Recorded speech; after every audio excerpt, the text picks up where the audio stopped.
వర్ధిల్లుట అనే అంశంపై ఇక్కడ దేవుని వాక్యం చెప్తా ఉంది. లూకా సువార్తమానం 2వ అధ్యాయము 52వ వచనాన్ని బట్టి, జ్ఞానమందును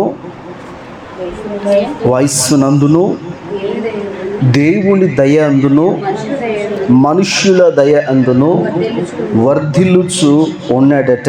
ఎవరు? యేసుక్రీస్తు ప్రభువు. హల్లెలూయా. చూడండి, జ్ఞానమందు వర్ధిల్లాలి, మనుష్యుల దయ యందును దేవుని దయ యందును వయస్సు యందును జ్ఞానమందును యేసుక్రీస్తు వర్ధిల్లుతూ ఉన్నాడు. వర్ధిల్లడానికి కలిగిన కారణం ఏంటంటే, యేసుక్రీస్తు తండ్రి అయినటువంటి దేవాది దేవుడికి సమీపస్తుడిగా ఉన్నాడు. హల్లెలూయా. తండ్రి అయినటువంటి దేవాది దేవునికి సమీపస్తుడిగా ఉన్నాడు. ఎవరు? యేసుక్రీస్తు ప్రభువు. అందుకే వయస్సు యందును జ్ఞానమందును అలాగే మనుష్యుల దయందును దేవుని దయ యందును యేసుక్రీస్తు వర్ధిల్లుతూ ఉన్నాడట. మనము కూడా ఎవరి యందు మనం వర్ధిల్లాలి అంటే, దేవుని దయ యందును మనుష్యుల దయ యందును యేసుక్రీస్తు ప్రభువులో మనం వర్ధిల్లుతూ ఉండాలి. వయస్సు యందును జ్ఞానమందును మనం వర్ధిల్లుతూ ఉండాలి.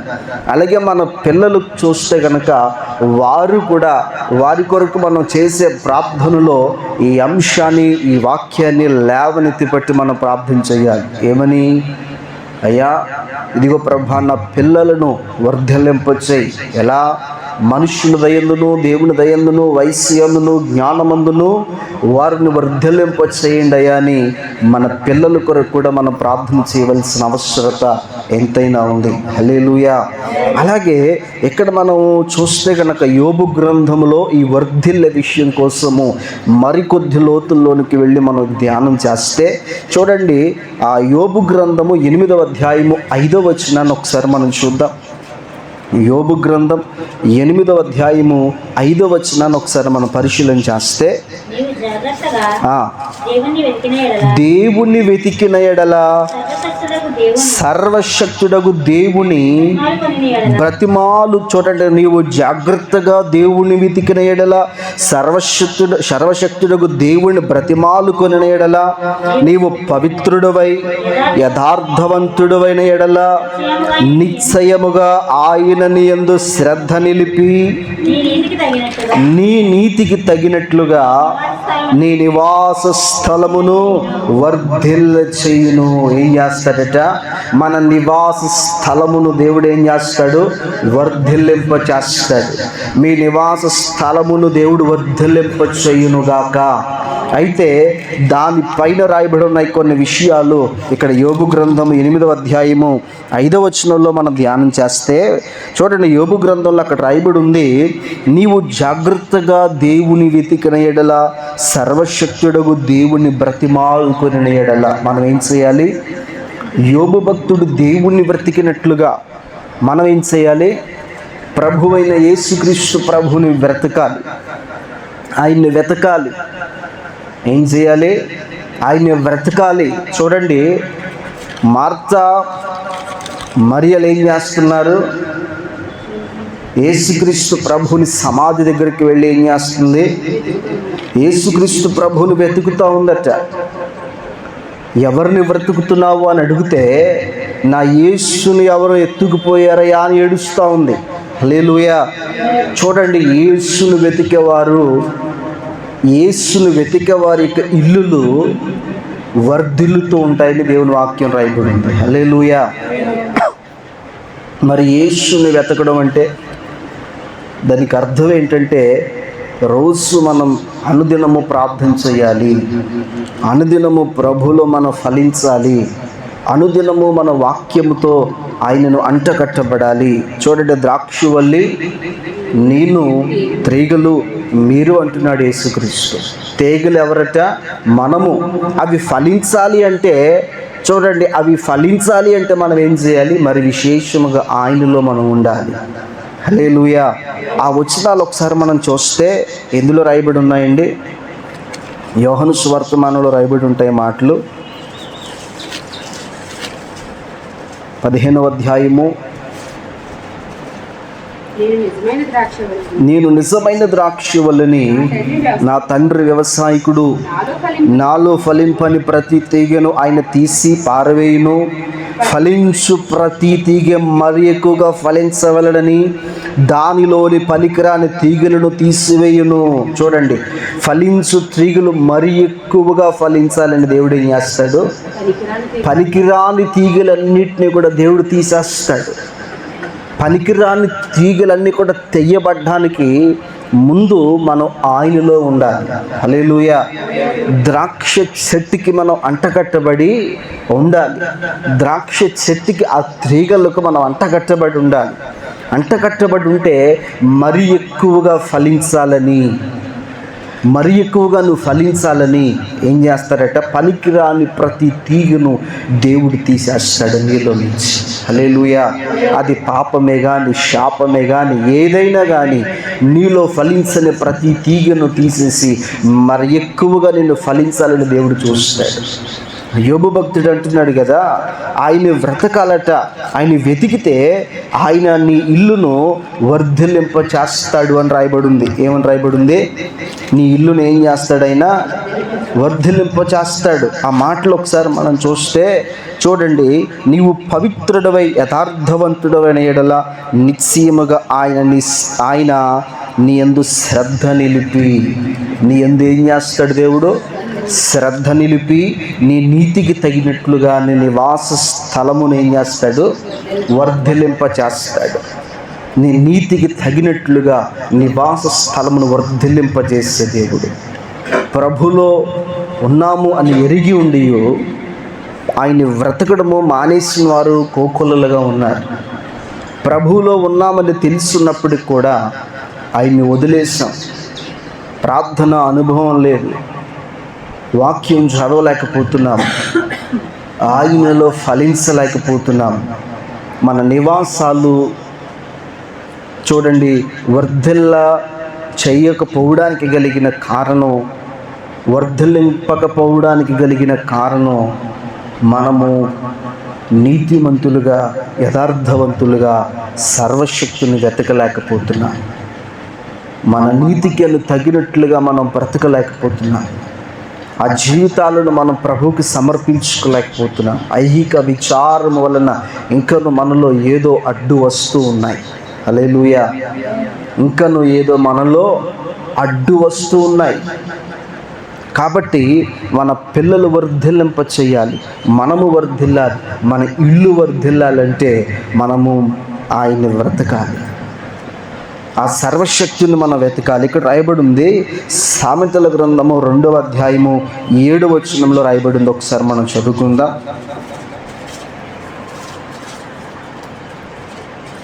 సామెతల గ్రంథం 2వ అధ్యాయము 7వ వచనం. ఆయన యథార్థవంతులను వర్ధిల్ల చేయును, యుక్త మార్గము తప్పక నడుచుకుని వారికి ఆయన కేడముగా ఉన్నాడు. చూడండి, ఇక్కడ రాయబడి ఉంది, ఆయన యథార్థవంతులను వర్ధిల్లింప చేయును. ఏం చేస్తాడట? వర్ధిల్లింప చేస్తాడు. యథార్థవంతులను తప్పక ఆయన ఏం చేస్తాడు? వర్ధిల్లింప చేసే దేవుడు. కాబట్టి యథార్థతను మనం విడిచిపెట్టకూడదు. యోబు భార్య అంటుంది, నీ దేవుని నువ్వు దూషించు, సర్వశక్తుడు నీకేం చేశాడు అంటా ఉంది. కానీ ఆయన అంటున్నాడు కదా, యెహోవా ఇచ్చును, యెహోవా తీసుకుని పోయెను, యెహోవా నామమునకు స్తుతి కలుగును గాక అనే అనుభవములో యోబు భక్తుడు ఉన్నాడు. యథార్థతను ఏమాత్రము విడిచిపెట్టలేదు. 1వ అధ్యాయంలో రాయబడి ఉంది, యోబు గ్రంథములో అతడు చెడుతనమును విసర్జించినవాడు అని రాయబడి ఉంది. యథార్థతను విడిచిపెట్టలేదు యోబు భక్తుడు. కాబట్టి యోబు భక్తుడి యొక్క ఇల్లును మరలా రెండింతల దేవుడు ఆశీర్వదించాడు, రెండింతల దేవుడు దీవించాడు. దానికి కలిగిన కారణం ఏంటంటే యోబు భక్తుడు యెహోవాను బ్రతికాడు. యోబు భక్తుడు యెహోవా కొరకు ఎదురు చూచాడు.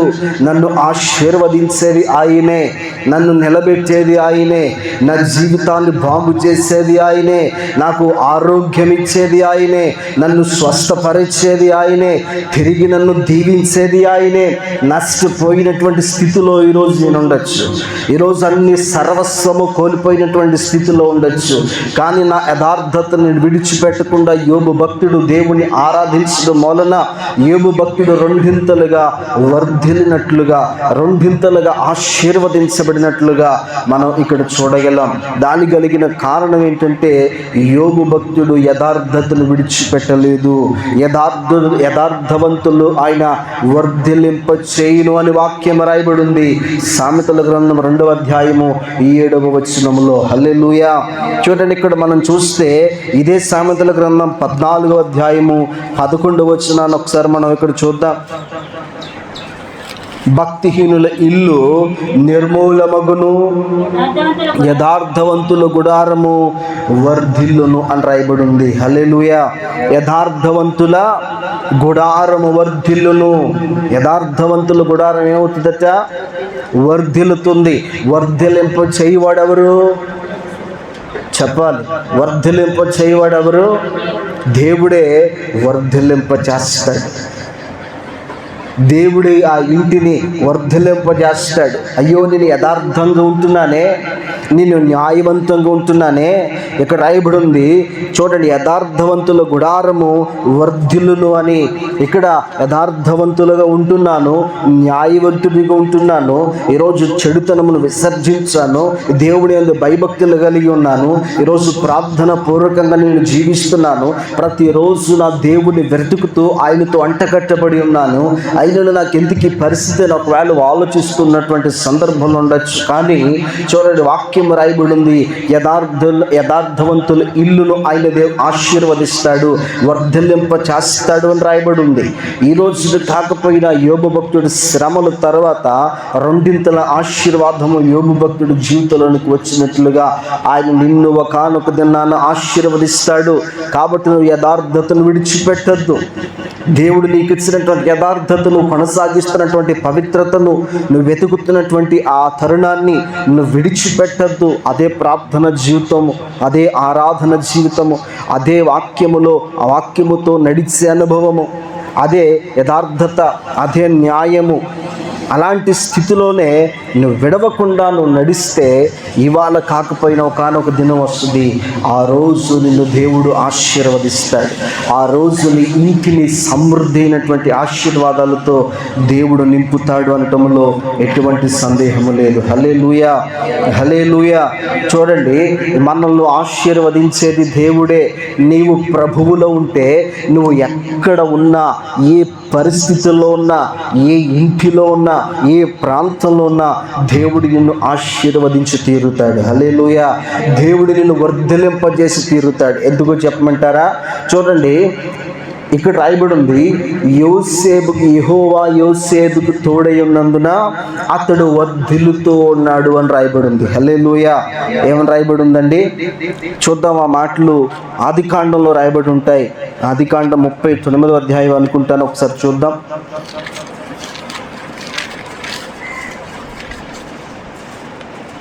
ఆదికాండము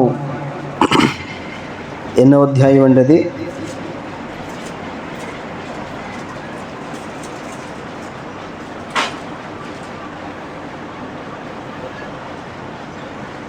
ఆదికాండము 39వ అధ్యాయము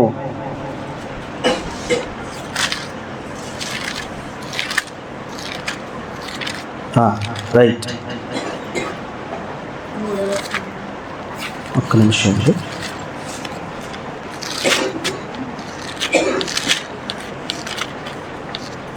రైట్, ఆదికాండం 39వ అధ్యాయము 3వ వచనం చదువుకుంటాం. యెహోవా యోసేపునకు తోడయుండెను గనుక అతడు ఒకసారి 2వ వచనం చదువుదాం. యెహోవా యోసేపునకు తోడయుండెను గనుక అతడు వర్ధిల్లుచు తన యజమానుడకు ఆ ఐగుప్తుని ఎంట ఉండెను. చూడండి, యెహోవా యోసేపునకు తోడయుండెను గనుక అతడు వర్ధిల్లుచు. ఏమని రాయబడి ఉంది? ఊరు కాని ఊరిలో, ప్రాంతం కాని ప్రాంతంలో ఇష్మాయేలు చేత అమ్మివేయబడినటువంటి స్థితిలో చూడండి, ఈ 44 ఇంటిలో బానిసత్వంలో ఉన్నటువంటి యోసేపు దేవుణ్ణి ఆరాధిస్తూ ఉన్నాడట. కానీ యోసేపు దేవుని ఆరాధించినటువంటి మూలన ఒక అన్యుడి ఇల్లు ఎవరి ద్వారా ఆశీర్వదించబడుతుందంటే యోసేపు ద్వారా వర్ధిల్లుతుంది. ఎందుకంటే యోసేపు నీతిమంతుడిగా ఇక్కడ ఉన్నాడు. అందుకే వాక్యం రాయబడింది, యెహోవా యోసేపునకు తోడయుండెను గనుక అతడు ఏం చేస్తున్నాడు? వర్ధిల్లుచూ ఉన్నాడు. దేవుడు మనకి తోడై ఉంటే మనము ఏ స్థలములో ఉన్నా, ఏ ఇంటిలో ఉన్నా, ఏ ఊరిలో ఉన్నా, ఏ ప్రాంతములో ఉన్నా, ఏ చీకటిలో ఉన్నా దేవుడు మనకి తోడై ఉంటే మనము వర్ధిల్లుతాము అనటములో ఎటువంటి సందేహము లేదు. హల్లెలూయా, హల్లెలూయా. చూడండి, ఎక్కడో ఒక మారుమూల ప్రాంతములో ఒక అడవిలో గొర్రెలు కాసుకుంటున్నటువంటి దావీదు జీవితంలో మనం చూస్తే, దావీదుని దేవుడు ఏం చేశాడు? రాజుగా చేశాడట. దావీదుని దేవుడు ఏం చేశాడు? ఇశ్రాయేలుకి 2వ రాజుగా దావీదుని దేవుడు చేసి, ఇక్కడ రాయబడి ఉంది చూడండి ఆ మాటలు ఒకసారి. 2వ సమూయేలు 3వ అధ్యాయాన్ని మనం చూస్తే, 2వ సమూయేలు గ్రంథము 3వ అధ్యాయము 1వ వచనం చూద్దాం ఒకసారి. 2వ సమూయేలు గ్రంథం 3వ అధ్యాయము 1వ వచనం చూస్తే, సౌలు కుటుంబీకులను దావీదు కుటుంబీకులను బహుకాలము యుద్ధము జరుగగా దావీదు అంతకంతకు ప్రబల్లెను. సౌలు కుటుంబం అంతకంతకు నీరసిల్లెను. దావీదు కుటుంబం ఏమో అంతకంతకు ప్రబల్లెను అని రాయబడింది. సౌలు కుటుంబం ఏమైపోయిందట? నీరసిల్లెను, ప్రబలెను, వర్ధిల్లుతూ ఉన్నదట. వారి కుటుంబము దీవించబడుతూ ఉంది. ఈరోజు మన కుటుంబాలు దీవించబడాలి. హల్లెలూయా, హల్లెలూయా. నీవు ప్రభువులో ఉంటే నీ శత్రువుల కుటుంబం నిరసిల్లుతాయి, నీ కుటుంబము వర్ధిల్లుతూ ఉంటుంది అనటములో ఎటువంటి సందేహము లేదు. హల్లెలూయా, హల్లెలూయా. చూడండి ఇక్కడ వాక్యం రాయబడి ఉంది, సామెతల గ్రంథం 28వ అధ్యాయము 25వ వచనంలో అందరికీ తెలిసినటువంటి వాక్యమే. ఏమని రాయబడి ఉంటుంది? సామెతల గ్రంథం 28వ అధ్యాయము 25వ వచనము మనందరికీ తెలిసినటువంటి వాక్యం. ఆ వాక్యం ఏంటట? అందరికీ వాడుక.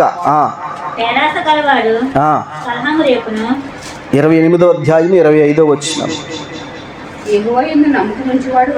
యెహోవా యందు నమ్మిక ఉంచువాడు వర్ధిల్లును. చూడండి మొత్తం చదువుదాం ఒకసారి. సామెతల గ్రంథం 28వ అధ్యాయము 28వ అధ్యాయము 25వ వచనం, యెహోవా యందు నమ్మిక ఉంచువాడు వర్ధిల్లును. యెహోవా యందు ఏం చేయాలట? నమ్మిక ఉంచాలి. యెహోవా యందు ఏం చేయాలి? చెప్పాలి. యెహోవా యందు ఏం చేయాలి? నమ్మిక ఉంచాలి. యెహోవా యందు నమ్మిక ఉంచువారు ఏం చేస్తారట? వర్ధిల్లుతూ ఉంటారు. మన నమ్మిక, మన ఆధారము దేవుడు మాత్రమే. ఎవరట? మన నమ్మిక, మన ఆధారము ఎవరట? దేవుడే. కనుక నువ్వు ఎప్పుడైతే దేవుని యందు నమ్మిక ఉంచుతావో, ఎప్పుడైతే దేవుని యందు నువ్వు నమ్మిక ఉంచుతావో నువ్వేమవుతావంటే ఆశీర్వదించబడతావు. యెహోవా కొరకు ఎదురు చూచువారు నూతన బలాన్ని పొందుతారని రాయబడి ఉంది. యెహోవా కొరకు ఎదురు చూచువారు, యెహోవా యందు నమ్మిక ఉంచువారు వర్ధిల్లుతారు అని రాయబడి ఉంది. నువ్వేమవ్వాలి? యెహోవా యందు నమ్మిక ఉంచాలి. ఎవరి యందు నమ్మిక ఉంచుతున్నావు? ఈరోజు నాకు అనారోగ్యం వస్తే నాకు 30,000 జీతం, లేదంటే 40,000 జీతం, నా 40,000 జీతంలో నేను చూపించుకోగలని సామర్థ్యం దేవుడు నాకు ఇచ్చాడు అని చెప్పి నీ సాలరీని బట్టి నమ్మిక ఉంచుతున్నామేమో. మన బిజినెస్ని బట్టి ఆధారం చేసుకుని దాని యందు మన నమ్మిక ఉంచుతున్నామేమో. లేదంటే మన ప్రజలను బట్టి, మన బంధువులను బట్టి, మన స్నేహితులను బట్టి మనం నమ్మిక ఉంచుతున్నామేమో. కానీ ఎవరి యందును నమ్మిక ఉంచాలి అంటే దేవుని యందును నమ్మిక ఉంచాలి, యెహోవా యందును నమ్మిక ఉంచాలి. హల్లెలూయా, హల్లెలూయా. ఇదే సామెతల గ్రంథం 14వ అధ్యాయము అందరికీ తెలిసినటువంటి వాక్యమే. ఒకసారి మనం చూద్దాం. ఇదే సామెతల గ్రంథం 14వ అధ్యాయము 11వ వచనాన్ని ఒకసారి మనం చూద్దాం. ఇందాక మనం చదువుకున్నాం కదా, సారీ ఇది కాదు. ఇక్కడ ఒకసారి కీర్తన గ్రంథంలో ఒకసారి మనం చూసుకుంటే 92వ అధ్యాయము కీర్తన గ్రంథం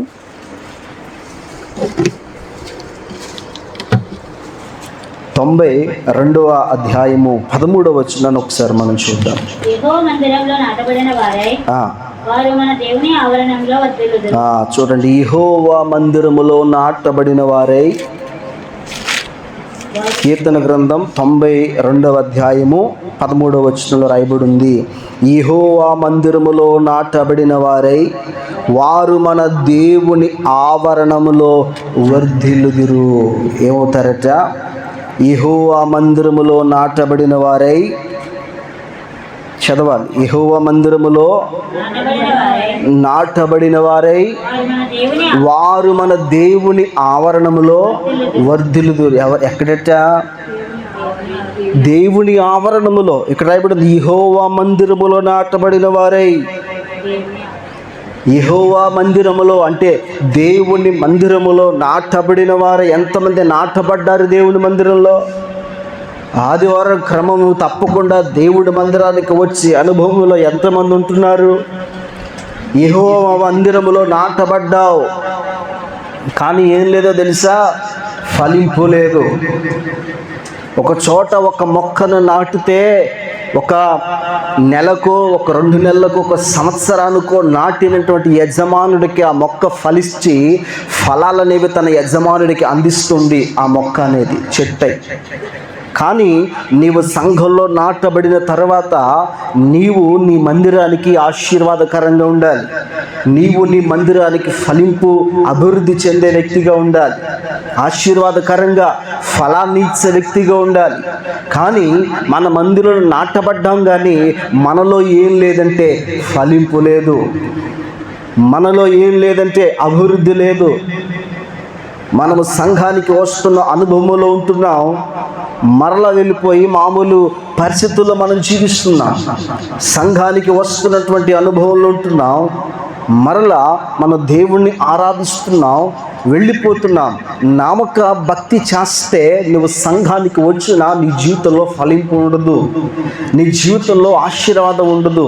అందుకే దేవుని వాక్యం అంటూ ఉంది ఇక్కడ, యెహోవా మందిరములో నాటబడిన వారై వారు మన దేవుని ఆవరణములో వర్ధిల్లుదురు.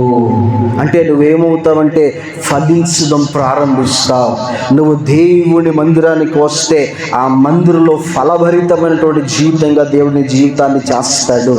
నీ జీవితము ఆశీర్వాదకరమైనటువంటి జీవితముగా ఉంటుంది. నీవు తన యజమానుడికి ఆ చెట్టు ఫలాలు ఇచ్చినట్లుగా నీ వెళ్ళే సంఘానికి నువ్వేమవ్వగలవు? ఆశీర్వాదకరంగా మార్చబడతావు అనటంలో ఎటువంటి సందేహం లేదు. హల్లెలూయా, హల్లెలూయా. మరో చోట రాయబడింది, అతిక్రమములు దాచిపెట్టువాడు వర్ధిల్లడు. ఏమనుంది?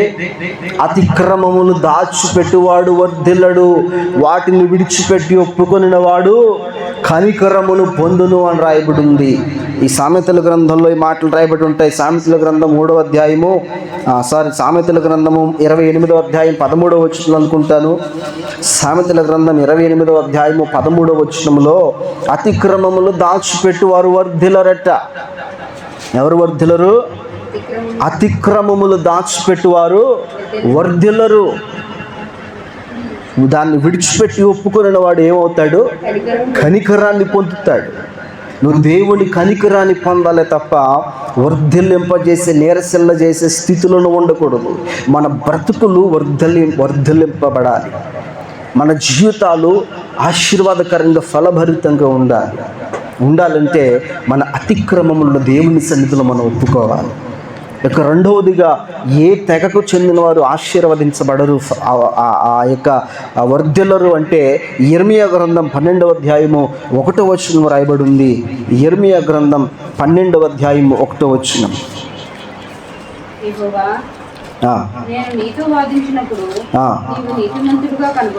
నేను నీతో వాదించినప్పుడు నువ్వు నీతిమంతుడిగా కనబడదువు, అయినను న్యాయమును విధించుట గూర్చి నేను నీతో మాట్లాడుదును. దుష్టులు తమ మార్గములో వర్ధిల్లనేలా, మహావిశ్వాసఘాతుకులు సుఖింపనేలా. చాలు. హల్లెలూయా. ఇక్కడ అంటున్నాడు కదా. ఏమంటున్నాడు?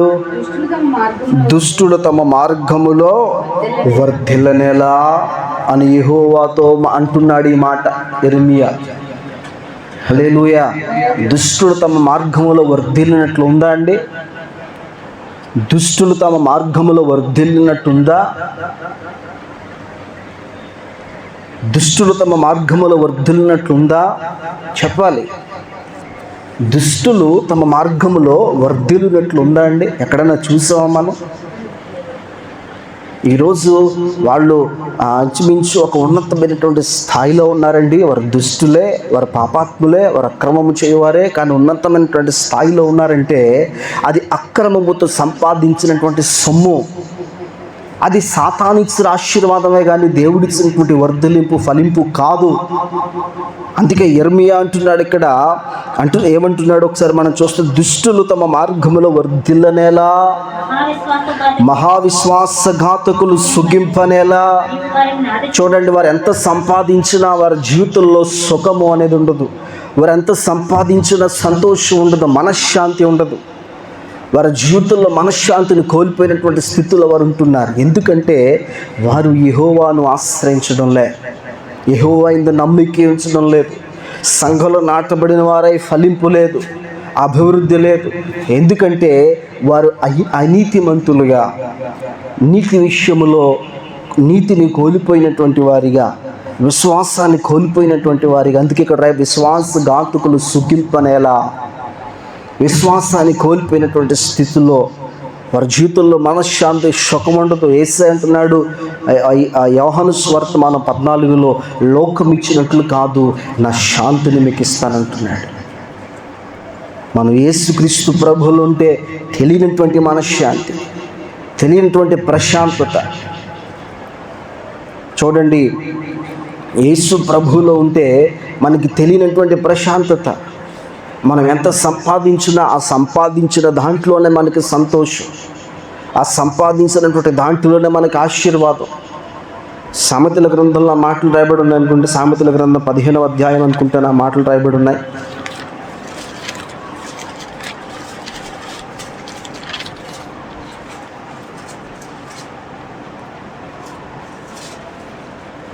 పదిహేనవ అధ్యాయము 16వ వచనం చూద్దాం ఒకసారి. నెమ్మది లేకుండా విస్తారమైన ధనముండుట కంటే యెహోవా యందు భయభక్తులు కలిగి భయభక్తులతో కూడా కొంచెము కలిగి ఉండుట మేలు. చూడండి, విస్తారమైన నెమ్మది లేకుండా విస్తారమైన ధనముండుట కంటే యెహోవా యందు భయభక్తులతో కూడా కొంచెము కలిగి ఉండుట మేలు అని రాయబడి ఉంది. ఆస్తులు, చిరాస్తులు అక్రమంగా సంపాదించినటువంటివి ఏదైనా ఉండొచ్చు, అది ఏదైనా కావచ్చు, అవి నెమ్మది ఉండదు, వాటి నెమ్మది ఉండదు మనకి. విస్తారమైనటువంటి ధనము సంపాదించుట కంటే యెహోవా యందు భయభక్తులతో కొంచెము కలిగి ఉండుట మేలు అని దేవుని వాక్యం రాయబడి ఉంది. హల్లెలూయా, హల్లెలూయా. భక్తిహీనులకు, అనీతిమంతులకు ఈ యొక్క వర్ధిల్లనేలా అని యెరెమీయా భక్తుడు రాసినట్లుగా, అక్రమములు దాచిపెట్టువారు వర్ధిల్లరు, అనీతిమంతులు యథార్థము లేకుండా నడుచువారు, అక్రమ మార్గములో ఉండువారికి వర్ధిల్లింపు ఉండదు అనటములో ఎటువంటి సందేహం లేదు. ఇక మూడో విషయం చూస్తే కనుక 2వ సమూయేలు గ్రంథము, అది మనం చదువుకుందాం. కాబట్టి ఇక్కడ హెజ్కేలు గ్రంథము 17వ అధ్యాయం 15వ వచనాన్ని ఒకసారి మనం చూద్దాం. యెహెజ్కేలు గ్రంథము 15వ అధ్యాయము 17వ వచనాన్ని ఒకసారి మనం పరిశీలన చేద్దాం.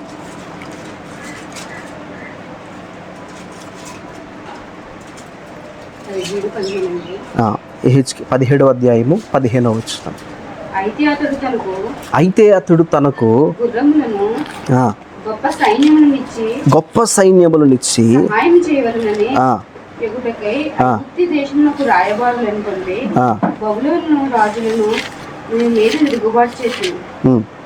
అతడు వర్ధిల్లునా, క్రియలను చేసిన వాడు తప్పించుకొనునా, నిబంధనను భంగం చేసిన వాడుగా తప్పించుకొనడు. ఎవరికి తాను. చూడండి, ఒకసారి ఇక్కడ మనం చూస్తే, అయితే అతడు తనకు గుర్రములను గొప్ప సైన్యములను ఇచ్చి సహాయము చేయవలనని అనుగుటకై ఐగుప్తు దేశమునకు రాయబారులను పంపి బబులోనుకు రాజు మీద తిరుగుబాటు చేశాను. అతడు వర్ధిల్లునా, అట్టి క్రియలు చేసిన వారు తప్పించుకొనునా. చూడండి, అలాంటి వారు వర్ధిల్లుతారా అని రాయబడి ఉంది. ఇక్కడ ఏం చేస్తున్నాడట ఒకసారి మనం ఇక్కడ చూస్తే, అయితే అతడు తన గుర్రములకు గొప్ప సైన్యములను ఇచ్చి సహాయము చేయవలనని ఎగుటకై ఐగుప్తు దేశమునకు రాయబారులను పంపి బబులోను రాజు మీద తిరుగుబాటు చేశాను. బబులోను రాజు మీద తిరుగుబాటు చేసిన వాడు వర్ధిల్లుతాడా అంటే ఎట్టి పరిస్థితుల్లో కూడా వర్ధిల్లడు అని ఇక్కడ వాక్యము రాయబడి ఉంది. అలాంటి వారు తప్పించుకుంటారంటే తప్పించుకోరు. చూడండి, మంచివారి మీద ప్రభుత్వము చేయవారు, మంచివారి మీద తిరుగుబాటు చేయవారు. చూడండి, దేవుని ప్రజలపై, దేవుని సేవకులపై, దేవుని ప్రజలపై తిరుగుబాటు చేయవారు కూడా వర్ధిల్లరు అని దేవుని వాక్యము రాయబడి ఉంది. హల్లెలూయా. యథార్థతను విడిచిపెట్టిన వారు వర్ధిల్లరు, విశ్వాసఘాతకులు వర్ధిల్లరు, అలాగే అతిక్రమంలో దాచిపెట్టువారు వర్ధిల్లరు. తిరుగుబాటు చేసే క్రైస్తవులు కానీ తిరుగుబాటు చేసే ఎవరి మీద? క్రైస్తవుల మీద, నీతిమంతుల మీద, సేవకుల మీద తిరుగుబాటు చేసే వ్యక్తులు కూడా ఏమవరట? వర్ధిల్లరు అని దేవుని వాక్యం రాయబడి ఉంది. హల్లెలూయా, హల్లెలూయా. కాబట్టి మనం వర్ధిల్లాలి అంటే ఇవి చేయకూడదు. ఇవి చేయదగినవి ఏంటంటే అతిక్రమములు మనం దాచిపెట్టకూడదు. వాటిని విడిచిపెట్టి ఒప్పుకున్న వాడు కనికరమ పొందినట్లుగా మనం ఏం చేయాలి? వాటిని విడిచిపెట్టి దేవుని సన్నిధిలో వాటిని ఒప్పుకునే వ్యక్తులుగా ఉండాలి. ఇక రెండో విషయం ఏంటంటే నీతిమంతులుగా, యథార్థవంతులుగా, విశ్వాసముతో మనం ముందుకు సాగిపోతూ ఉండాలి. వారు వర్ధిల్లుతారు అనడంలో ఎటువంటి సందేహం లేదు. అతిక్రమంలో దాచిపెట్టువారు, వారు విడిచిపెట్టువారు వర్ధిల్లుతారు అనడంలో ఎటువంటి సందేహం లేదు. క్రైస్తవుల మీద, నీతిమంతుల మీద తిరుగుబాటు చెయ్యని వారు, వారిని ప్రోత్సహించి వారితో పాటు ఉండేవారు వర్ధిల్లుతారు అనటంలో ఎటువంటి సందేహము లేదు. ఉదాహరణకి మనం చూస్తే దావీదును మనం చూసాం, అలాగే యోసేపును మనం చూసాం. యోసేపు ఎక్కడున్నా ఆ ఇల్లు ఆశీర్వదించబడింది, అతడు వర్ధిల్లాడు అని రాయబడింది. అలాగే దావీదు కుటుంబము నానాటికి వర్ధిల్లుతూ ఉందని అక్కడ మన వాక్యాన్ని చూసాం. అదేవిధంగా దానియేలు గురించి కూడా ఒకసారి మనం చూస్తే దానియేలు గ్రంథము 6వ అధ్యాయము 28వ వచనం చూద్దాం ఒకసారి. ఎహెజ్కేల్ తర్వాత ఉంటుంది దానియేలు. 6:28 చూస్తే దర్యావేషు ప్రభుత్వమునందు పారసీకుడగు కోరేషు ప్రభుత్వ కాలమందును వర్ధిల్లెను. ఇక్కడ దానియేలు గురించి ఏమని రాయబడి ఉంది? ఈ దానియేలు దర్యావేషు ప్రభుత్వ కాలమందును పారసీకులకు కోరేషు ప్రభుత్వ కాలమందును ఏమయ్యాడట? వర్ధిల్లుతూ ఉన్నాడు.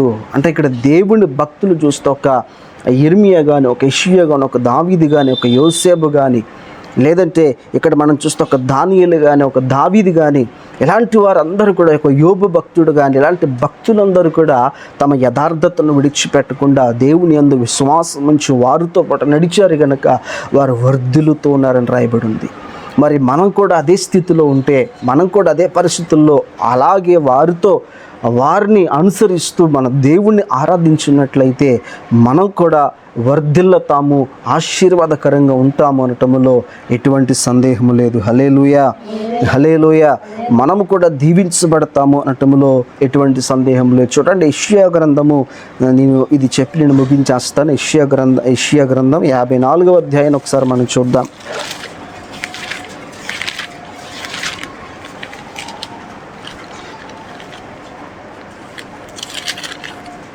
యెషయా గ్రంథం 54వ అధ్యాయము ఇక్కడ మనం చూస్తే 17వ వచనాన్ని ఒకసారి మనం చూస్తే గనక, నీకు విరోధముగా రూపింపబడిన ఏ ఆయుధమును వర్ధిల్లదు. నీకు వర్ధిల్లదు ఏంటట?